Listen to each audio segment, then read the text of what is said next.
Bueno, vamos llegando casi todos de vuelta, ¿no? A ver.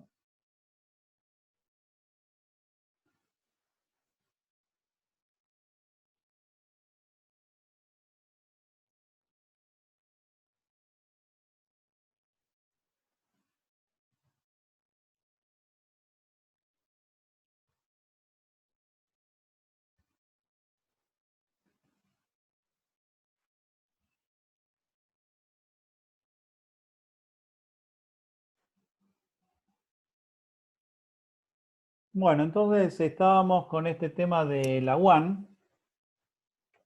Eh, lo más importante es, ustedes tienen que recordar, la WAN es una tecnología de capas bajas, de típicamente las capas debajo de la capa de red de IP,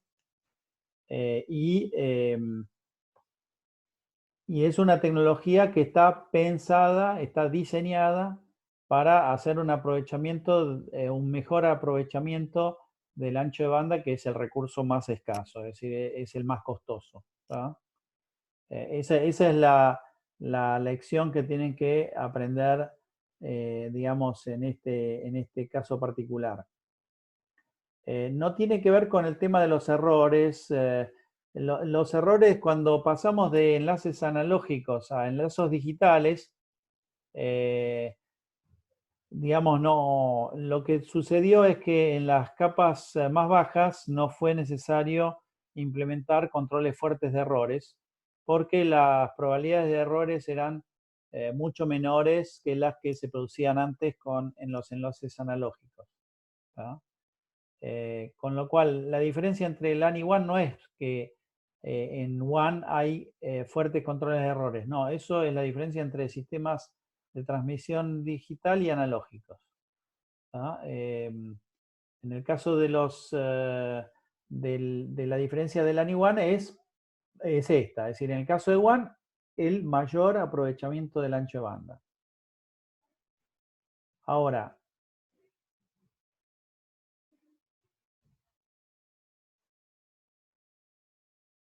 en el caso de LAN, entonces, la tecnología LAN se diseña para atender otro, digamos, objetivo estratégico diferente. Es decir, en el caso de la LAN, los tendidos son de corta o media distancia. Y cuando decimos media distancia es algunos cientos de metros, nada más. Entonces, como las distancias son más cortas, muchísimo más cortas, no es el ancho de banda el bien, digamos, más escaso. El problema de la LAN es la gran cantidad de nodos que tenemos que hacer interactuar en un entorno local, en un entorno de corta distancia. Eh, entonces, lo que se busca no es aprovechar al máximo un ancho de banda que es escaso y por ende caro, sino bajar el costo de la solución por punto de acceso. Es decir, que entonces todo está diseñado para bajar justamente este costo, el costo por interfaz o port de acceso a la red. Entonces, es por eso que han ido surgiendo distintas tecnologías propuestas para la LAN.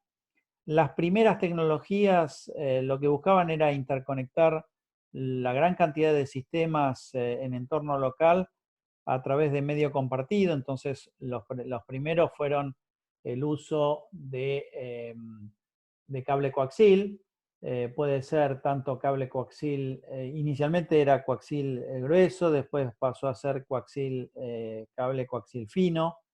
La cuestión es que, digamos, eso fue evolucionando. En todo caso, el detalle lo van a ver con Nico. Yo igual algo voy a preparar, como para que tengan también como material de consulta. Pero la idea es originalmente, digamos, para interconectar gran cantidad de nodos. Entonces, como les decía, se usaba cable coaxil grueso, después se pasó a cable coaxil fino. Obviamente la justificación es que el cable coaxil fino era más barato que el cable coaxil grueso. Finalmente se empezó a usar el par trenzado para la conexión de LAN. Lo que pasa es que al usar el par trenzado, como el par trenzado no es un medio que permita implementar enlaces punto-multipunto, como el caso del cable coaxil, lo que empezó a pasar es que se empezaron a usar cajas llamadas hubs, que lo que hacían era concentraban, digamos, en una topología estrella o árbol, concentraban la conexión a todos los nodos. Entonces, y esas cajas, llamadas hubs, simulaban el comportamiento de un bus. Entonces, el medio compartido coaxil es un medio que tiene una particularidad. ¿Cuál es? Si yo tengo un cable coaxil al cual conecto varios equipos, la particularidad es que cuando uno de ellos transmite, todos los demás pueden escuchar. Entonces, eso es un bus.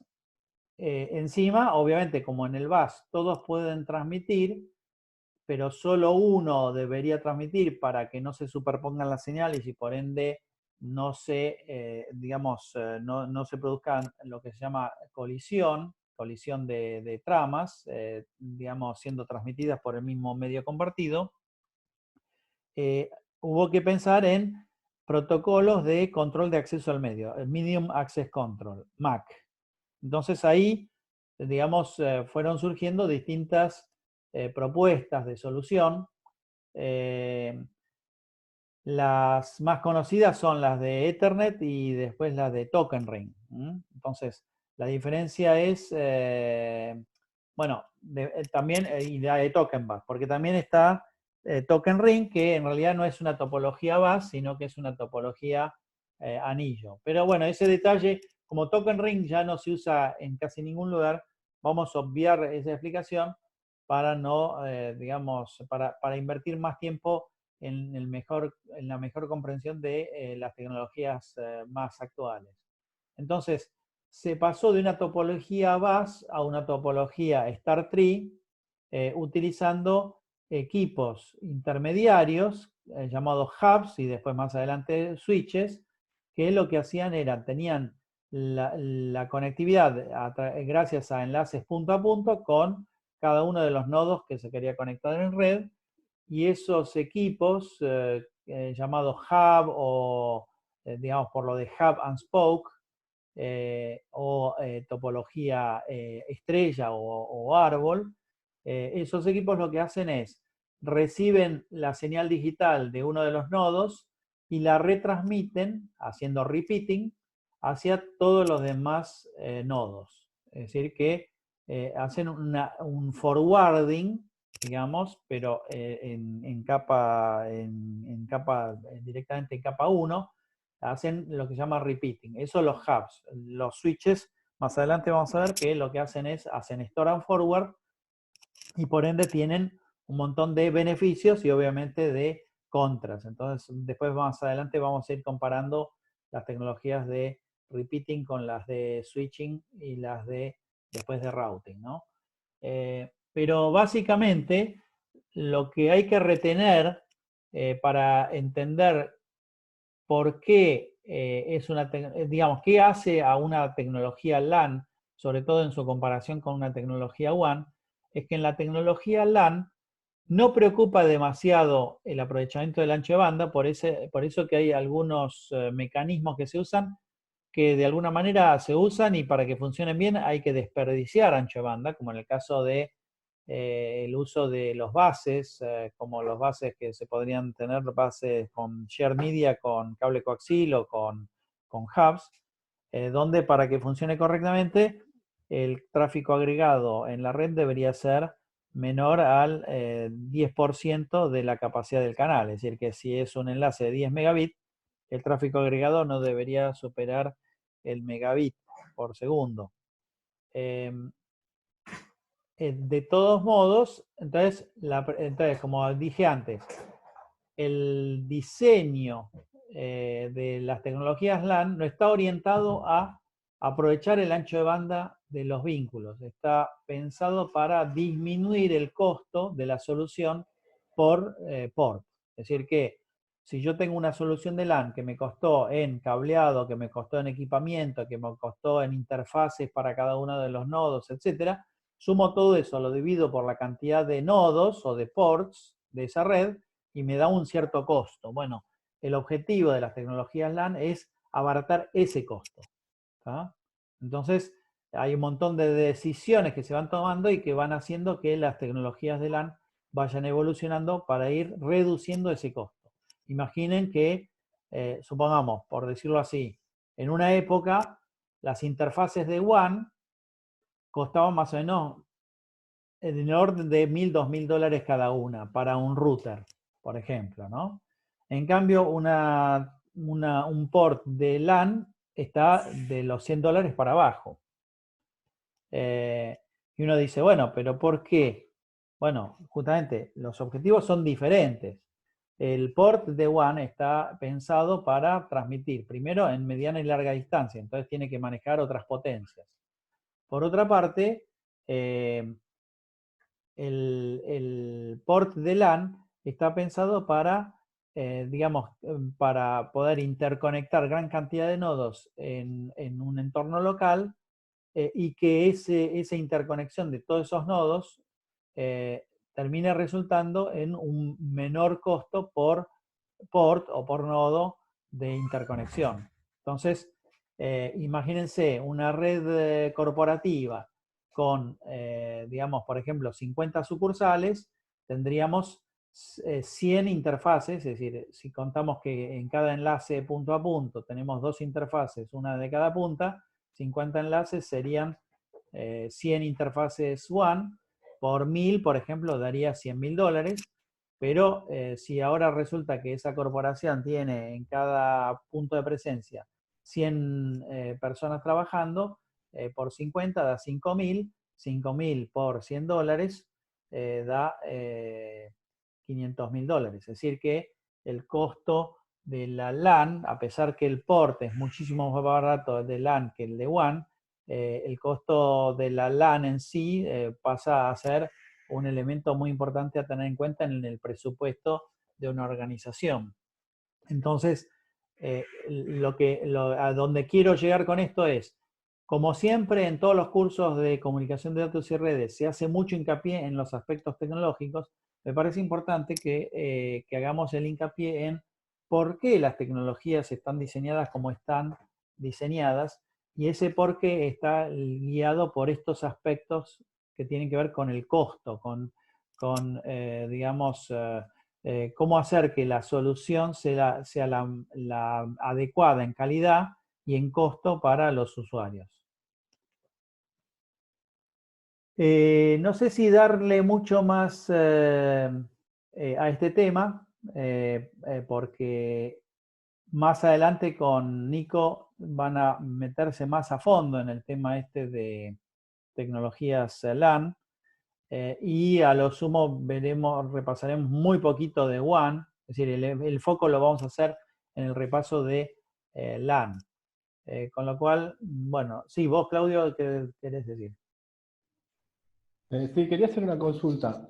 Sí, Si yo cuando tengo en mi casa dos computadoras o las que tenga, ¿no?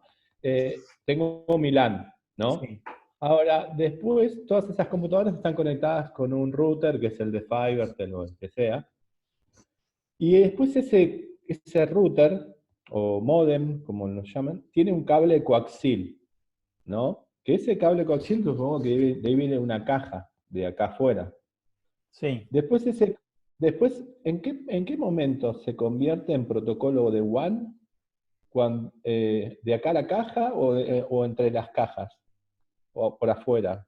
Bueno, en realidad la última milla es una tecnología que no calza ni en LAN ni en WAN, es una tecnología de última milla.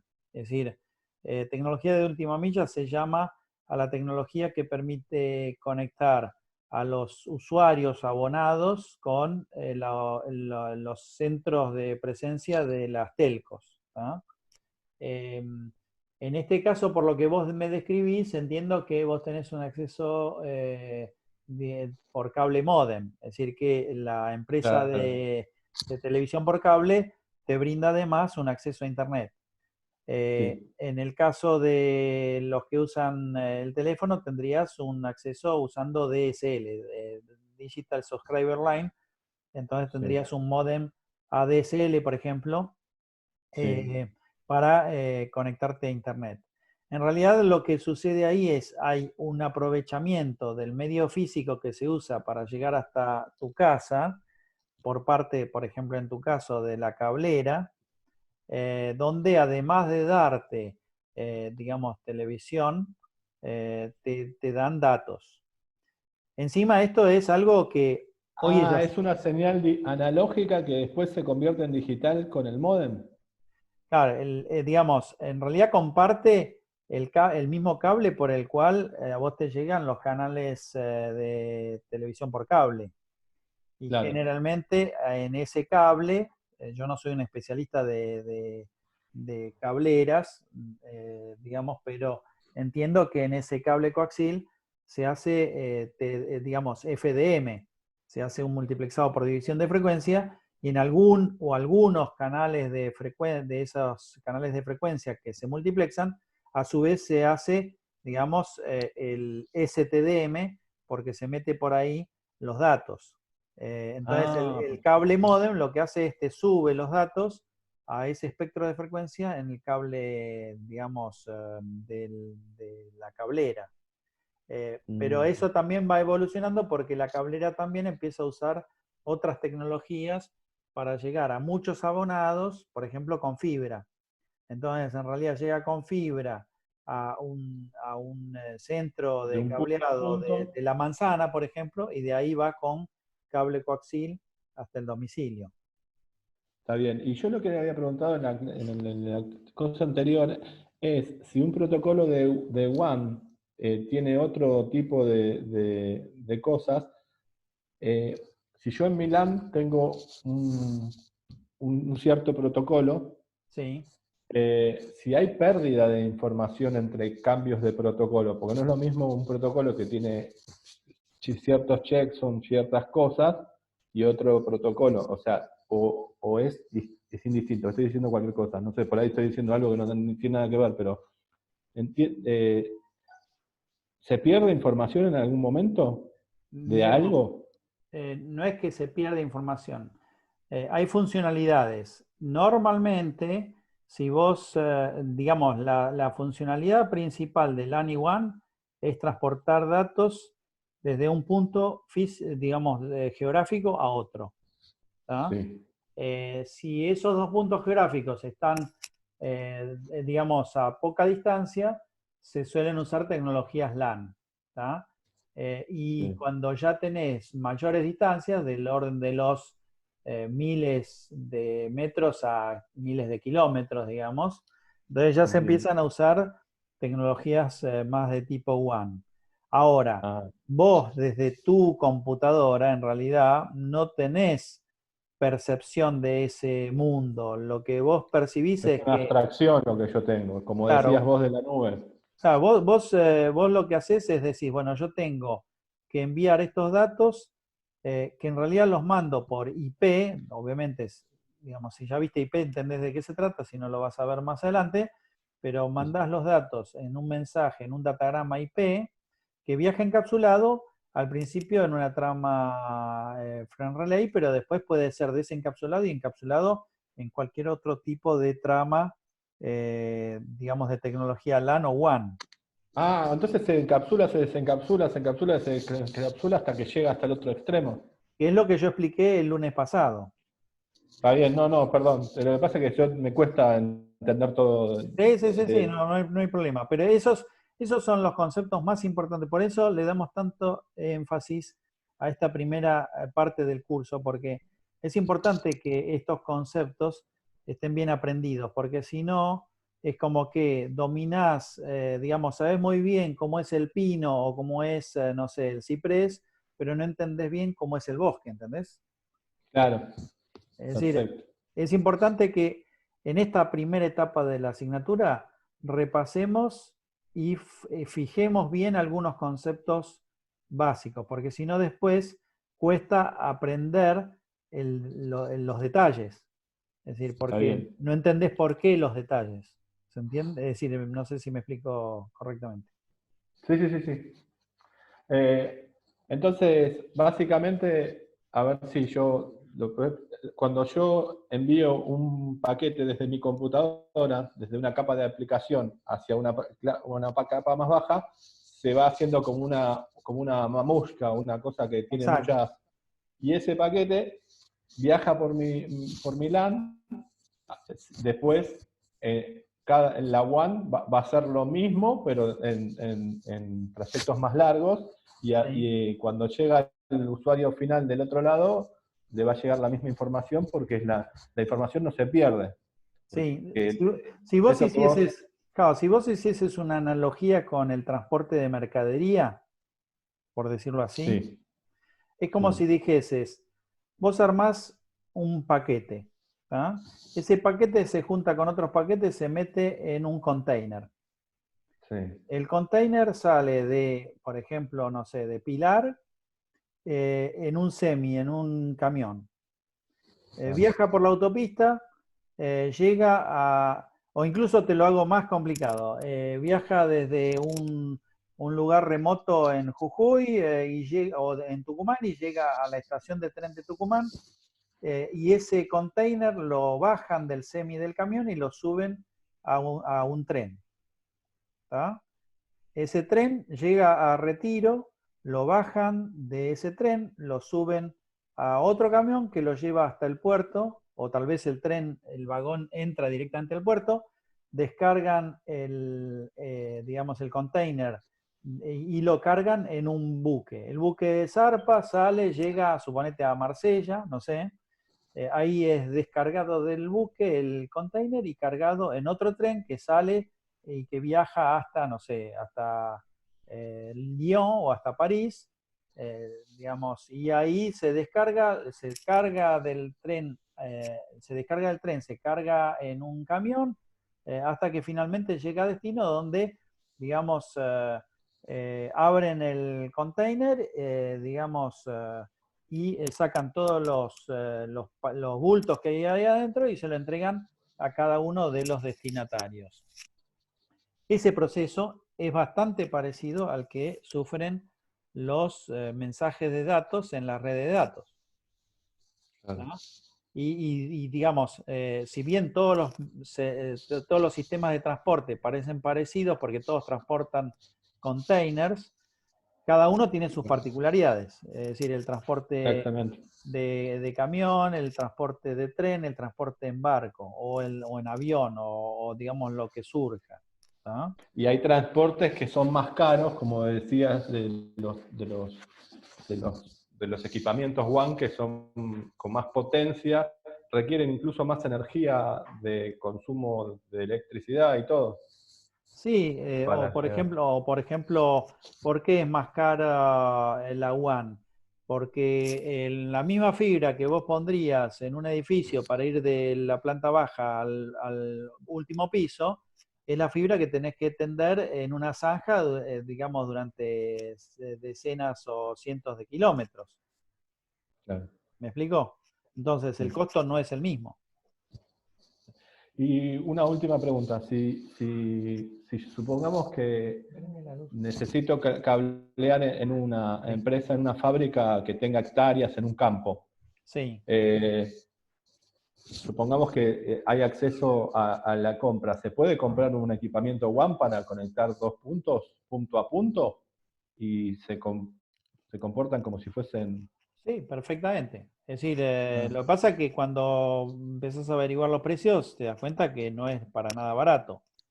no, Por no es ejemplo, factible. supongamos que, no sé, vos decís, ah, no, porque tengo o mi familia o un amigo tiene un campo y, viste, no le llegan bien y quiere tener un buen acceso de datos. Bueno, está, por ejemplo, digamos, hay técnicas para transmitir datos sobre las líneas digamos, alimentación eléctrica. Claro. Eh, pero no son baratos, ¿entendés? Es decir, Ah, de golpe vos decís, no, porque yo pongo total, son 10 kilómetros. No, no, te puedo asegurar que vas a gastar un montón de plata. Entonces la otra alternativa es usar algún tipo de radioenlace y así empezás a buscar alternativas, pero siempre la variable costo es la que te va digamos, a dar la pauta de qué es lo más apropiado para lo que vos necesitas. claro. ¿Ah? Eh, digamos, y obviamente, digamos, retomando lo que yo dije en algún momento, eh, la gestión de los recursos escasos o de los bienes económicos puede estar en manos o de los mercados o de los estados o una combinación de ambos. Es decir, por ejemplo, cuando hay mercados regulados, ¿tá?, por el Estado. Eso para, digamos, contemplar cualquiera de las variantes que conocemos de sistemas económicos, ¿tá? Pero Ujú. lo que no podemos olvidar es que, aunque estuviésemos en una economía, suponete, marxista, los recursos escasos siguen siendo escasos. ¿Me explico? Bueno, sí, sí, Es sí. decir, a lo sumo lo que cambia es quién decide, quién usa esos recursos escasos y cuánto. ¿Me explico? Pero, digamos, no es que porque vamos a adoptar un sistema marxista o un sistema más de libre mercado, digamos, los recursos son más o menos abundantes. Claro. Digamos, entonces nosotros como ingenieros tenemos que saber que hay ciertos recursos que, digamos, son escasos y por ende o son caros o si se los doy a algo no se los puedo dar a otra cosa. Imaginemos que nosotros estamos trabajando en un estado comunista y somos los ingenieros a cargo de un proyecto. Tal vez darle más ancho de banda a uno significa darle menos ancho de banda a otro. Entonces hay que ver la decisión política de a quién le damos más ancho de banda y a quién le damos menos ancho de banda. A quién le damos más conectividad y a quién le damos menos conectividad. Está bien, en ese caso no es el mercado el que decide, pero decide el Estado y en el Estado hay gente que toma la decisión. Digamos, y esa gente, bueno, tiene que, digamos, no es que puede quedar bien con Dios y con el diablo y darle a todos lo que todos piden, porque los recursos son escasos. Claro. Sí, ¿Entendés? igual la tecnología, digamos, la ciencia va haciendo que algunas cosas sean más escasas que otras, porque yo cuando arranqué con los software, con los sistemas, yo me acuerdo que existían los BBS y vos te conectabas por la línea telefónica con un módem a una PC que tenía todo lo que vos querías porque la persona, que en el BBS tenías lo mismo que Internet y después salieron todo lo de Internet. Sí. Pero la ciencia hace cambiar todo el tiempo que algo sea escaso o no, o alguna tecnología que sea precaria, que ya no se usa más. El modem creo que no se usa más, ¿no?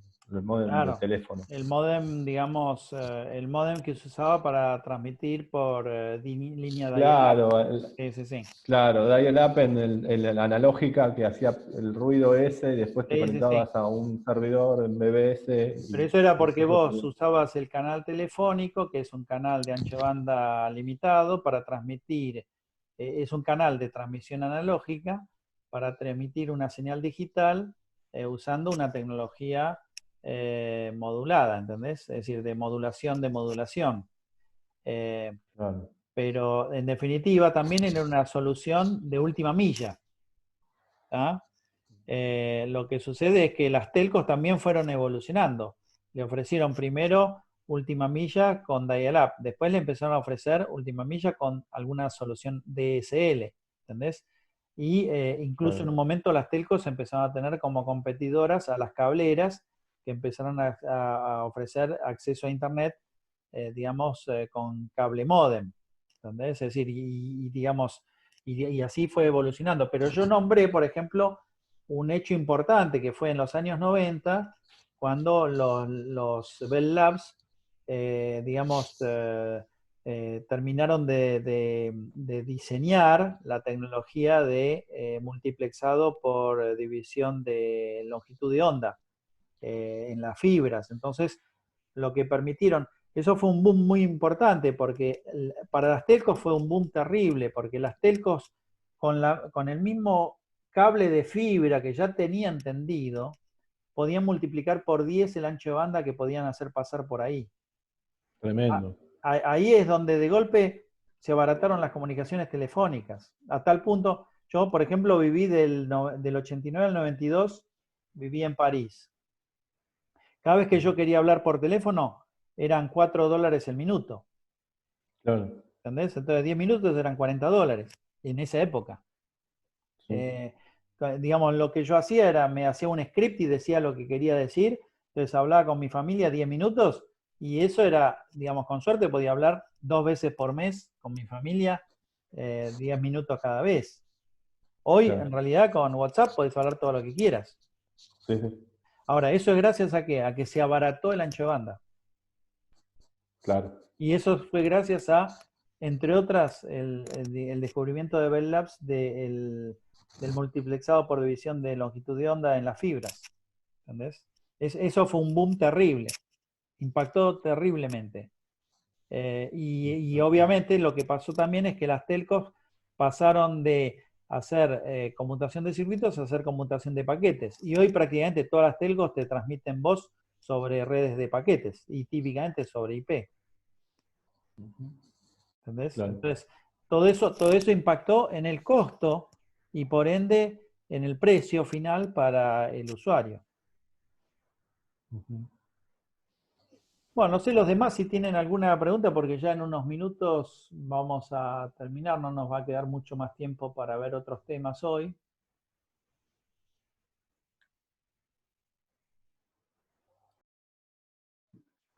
No, lo que sí es, para las próximas clases vamos igual avanzando con los temas, ¿no? Sí, O sí, la próxima sí. clase se va a intentar. ¿Cómo? No, pero igual por ahora vamos bien.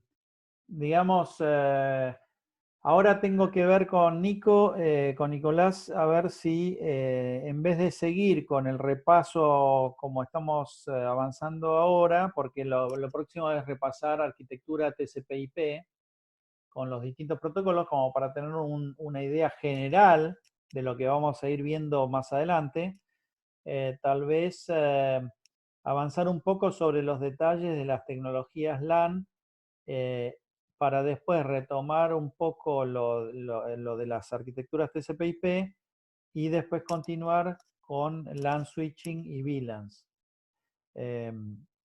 Y con eso, digamos, preparar todo digamos, los ladrillos de conocimiento, digamos, antes de continuar con el detalle de IP y, digamos, todos los demás protocolos de la suite de TCP/IP. Perfecto. Una última Consulta. cosita del Sí. Comer, igual estuve leyendo más o menos comparando el plan de estudios, pero se puede seguir básicamente más o menos desde ahí, ¿no? Si se Sí, quiere ir leyendo. sí, sí. El Comer es una bibliografía de estudio, es decir, que ustedes es como que en paralelo, mientras van cursando la materia, pueden ir leyendo el Comer. El Comer tiene, digamos, un enfoque pedagógico parecido al que usamos, es decir, que avanzamos desde las capas más bajas hacia las más altas. También hay otro libro, digamos, yo por ejemplo ahora estoy leyendo un poco para ver qué más aporta. Hay un libro que, digamos, es bastante conocido, Kurose Ross, creo que eran que son los autores, que hace un enfoque top-down, es decir, va desde las capas más altas hacia las más bajas. Lo que pasa es que está más pensado para gente de sistemas, ¿tá? De Claro, informática, no para gente de exacto. electrónica.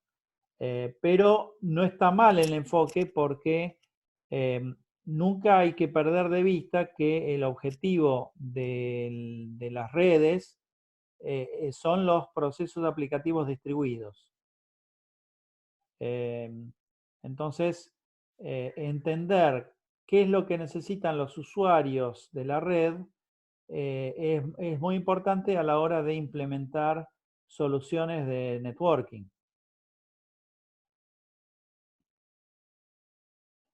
Perfecto. Muchas gracias. No, de nada. ¿Algún otro?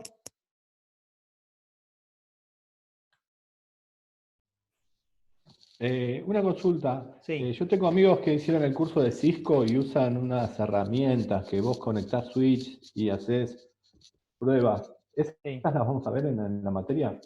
O saber Esas herramientas se podrían usar en la otra materia, en laboratorio de redes, aunque tal vez Nico podría hacer algún workshop con esas herramientas, simplemente como para que ustedes vean, digamos, qué funcionalidades ofrecen, qué potencialidad tienen.